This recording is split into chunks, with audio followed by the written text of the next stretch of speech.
Okay. Good evening. My name is Mrs. Early. I am your student's teacher for Civil Engineering and Architecture, and this is what I look like. Sorry. Actually, this is what I look like. Okay, that's what your students see a lot. Okay, so now that I've had my energy, I would like to tell you how to use my Canvas site. If you have not done so already, I strongly recommend that you become a Canvas observer on as a parent to see what it is that they're working on and what's due. So when you come to my home page, this is what you would see. I have announcements up at the top, and I first of all want to point out my announcement saying that IB Tech dual credit registration is now open. Students have to have had and gotten college credit for IED in order to get the college credit for civil engineering architecture. That's an Ivy Tech rule. That is not my rule. But when you click on the announcement, it tells you what class that students need to sign up for. And I even included a little video link that's showing you how to sign up. The students will need their C number from the previous year. And most important thing, it's free. Free college credit hours that they can use. If they go to an institution, they can transfer that credit to whatever college that they want, depending on their major and on the school. It may not count towards their major credit, but at least you can like chip away at some of those electives that everyone is going to have to do.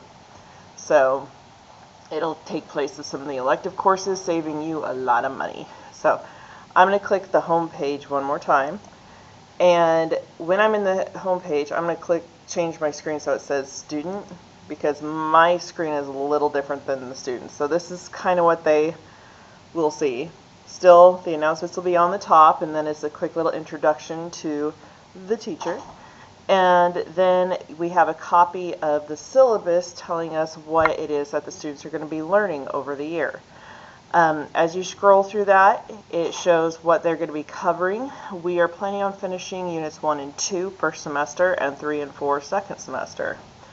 Okay, so right now we're in the middle of Unit 1, and students are going to be building models of a specific architectural style that they have selected, and they will be presenting that, and then we'll dive a bit more into the various careers within civil engineering and architecture.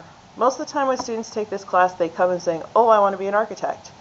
But as the year goes through, they'll see that most of them are actually interested in a field that's more civil engineering than architecture. For parents that know for sure their kid wants to be an architect, they need to be taking some art classes too and building that art portfolio. Universities are with architecture programs, they'll look at an art portfolio in addition to these types of classes. So make sure they're signed up and getting that portfolio ready. Grading policy in our department, formative assessments are 30% of their grade, and summative assessments are 70% of the grade. Okay, so mostly what we've had so far have been formative assessments, and these are going to be weighted differently. I want to point out that the school's official grade book is PowerSchool. Okay, most of the things that I grade don't go into Canvas, they go directly to PowerSchool. I would like to request that you as a parent check your student's grade every other week. Don't become a full-on stalker checking every day. But also don't be like, oh, they're in high school, I trust them, and then never check up and then be surprised that they have a C or something because they're just not turning things in. Also, I will be sending emails if a student, every time I have like little checkpoints throughout the semester, and I will be checking grades, and if the student has anything lower than a C, then you will receive an email saying, hey, I need you to start, having conversations with them at home as well, because I have a gold medal in nagging your children to turn things in, but it might need to be something else. It might need a little more support from home if you can. Okay, so back to the syllabus. Okay, we go through talking about revisions and retakes. For the most part, I let students resubmit things up to 3 times. 3 times. I grade first in red, then in green, and finally in purple. Now, typically most students don't need anything past the red or the green, but if they had turned something in for second grading and it's still not right, they really need to come and sit with me, and I will work through it with them. We will figure out where things have gone wrong. I also tend to write a lot of feedback, so it's no secret on what questions they might need to revise and resubmit.